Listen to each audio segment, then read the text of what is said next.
Hi everyone and welcome to my channel in YouTube. My name the channel is My Health is My Capital. You are with Adele and this morning I will tell you about the weakness of a fragile human system. What are the preventions and what are the solutions? I have prepared for you 12 means of prevention and 13 natural solutions and in the end 7 plants to cure you. Thanks for your subscribing to my channel and activate the bell. At first, let's beginning with the 13 preventive measures.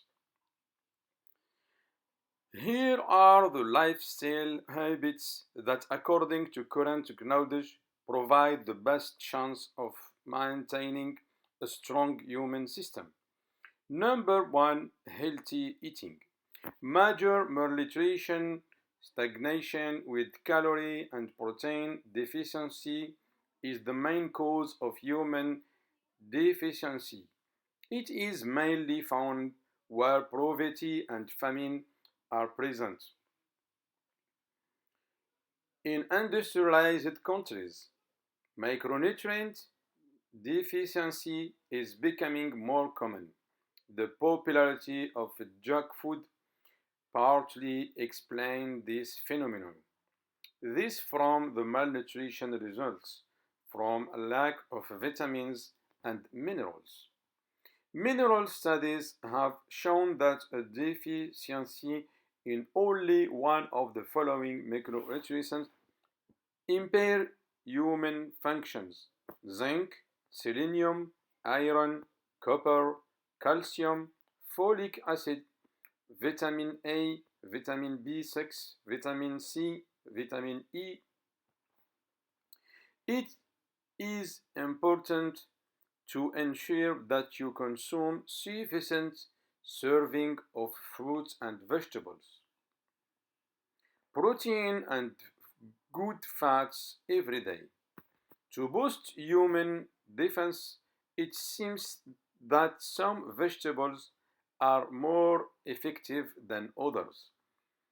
This would be the case for mushrooms, especially shiitakes and oyster mushrooms, garlic, onion, and shallots are also preferred from their antimicrobial properties. The second point, moderate physical activity. We know that many benefits of regular physical activity, better cardiovascular fitness, good maintenance of muscle mass, normalization of blood pressure, weight control, and reduce of several risk factors associated with chronic diseases. In addition to promoting a good overall health, exercise may also have a direct effect on immunity. By improving blood circulation, exercise will allow the various substances of the human system to circulate more easily in the body. This good circulation is essential to prevent infection or a wound. For example, in addition of has been observed that certain human components are stimulated by physical activity in the elderly. A few studies indicate that regular exercise help prevent the decline of human functions. However, it is better to go moderately as overtraining would cause upper respiratory tract infections. The third point is the very dangerous one. It's about stress management. Yeah, stress is bad. Undoubtedly, stress has a determinal effect of health if it is present consistently or for a long time.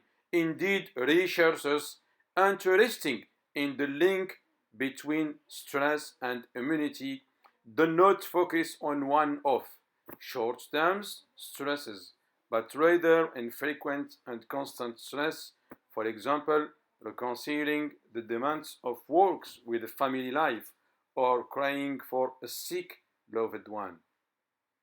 Stress leads to the release of stress hormones such as cortisol and adrenaline. These hormones are very useful in the short term, but harmful if they are produced over a long period of time. They then directly harm the human defense by inhibiting the production of cytokines. A few studies have shown that caregivers of a loved one with Alzheimer's diseases have a higher cortisol level and produce fewer antibodies in response to the flu vaccine. The researchers noted that the effect of this stress on immunity was inversely proportional to the caregiver's support. To lower stress level, it is suggested to identify the situation that cause tension and look for ways to better cope with them. Consulting a psychologist or psychotherapist can provide great help. The fourth solution is Qigong. Qigong is an energy training integrated into traditional Chinese medicine. Numerous in vitro and in vivo studies have examined the effect of Qigong on different parameters of immunity. Several have indicated that the emission of Qi by masters or the regular practice of Qigong can have a measurable effect on various human cells. These encouraging results are still limited in clinical scope. The fifth point, laughter. Several small studies on the psychological effects of laughter. Generally, experiment consists of making the subjects watch comedy film or documentaries. The level of various components of the human system are the measured in their blood or saliva. Laughter seemed to contribute to good immunity. The sixth point, colostrum. Colostrum is a yellowish substance that female mammals produce within 24 to 48 hours of the birth of their young, very rich in proteins and antibodies. It helps to strengthen the human system of newborns. Dairy cow colostrums is sold as a natural product that is supposed to support the human system, ward off disease, and delay again. For the time being, research does not allow us to conclude on the effectiveness of this product. The seventh point is whey isolate. Commercially available whey isolate is a powder from the must be mixed with a little water or juice, not to be confused with whey protein. This product contains a high proportion of antibodies and several nutrients in concentrated form. Preliminary test results indicate that the whey isolate at a dose of 24 grams to 45 grams per day may have a positive effect on the immunity deficit in people with AIDS, hepatitis B, but not hepatitis C, and cystic fibrosis. The eighth point is multivitamins and minerals. Vitamins and minerals are essential elements to growth the mating vital balance, that they therefore also help to keep the human system in a good condition. For now, opinions differ on the usefulness of taking multivitamins to prevent diseases such as cancer and heart problems. It may be that only certain population, probably at a higher risk to nutritional deficiencies, benefit more, such as the elderly and diabetics. The ninth point, zinc. Even a slight deficiency in immunity, as studies on continued to far that have obtained contradictory results. Participants in the studies were agreed 45 days and older. The 10th point, astragalus, Astragalus membranosus. Some preparation of the Chinese containing astragalus roots are aimed at stimulating the human system of people weakened by disease or simply again or thyroid.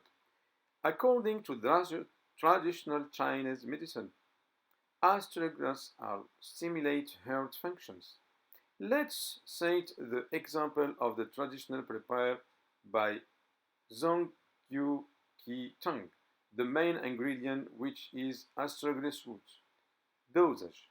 To prevent airway condition, it is recommended to take 4 grams to 7 grams of astragalus root per day in 2 or 3 doses.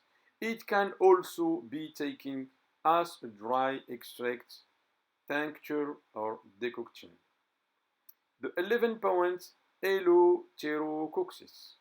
Eleutherococcus is also called Siberian ginseng.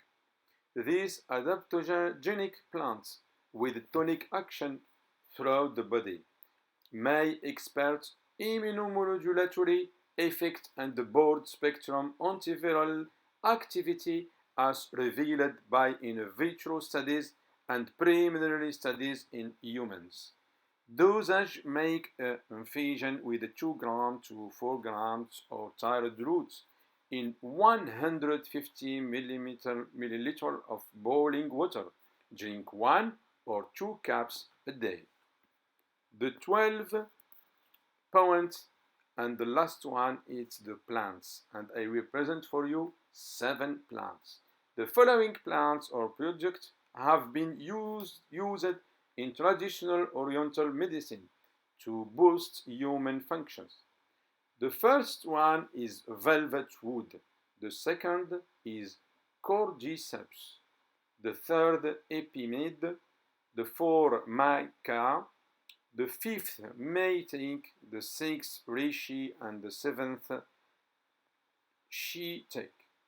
Thank you to listen my video until this steps. Don't forget to subscribe in my channel and activate the ring. And like this, you can obtain all my new videos. I hope for you a good night and tell you bye-bye. See you later. Bye.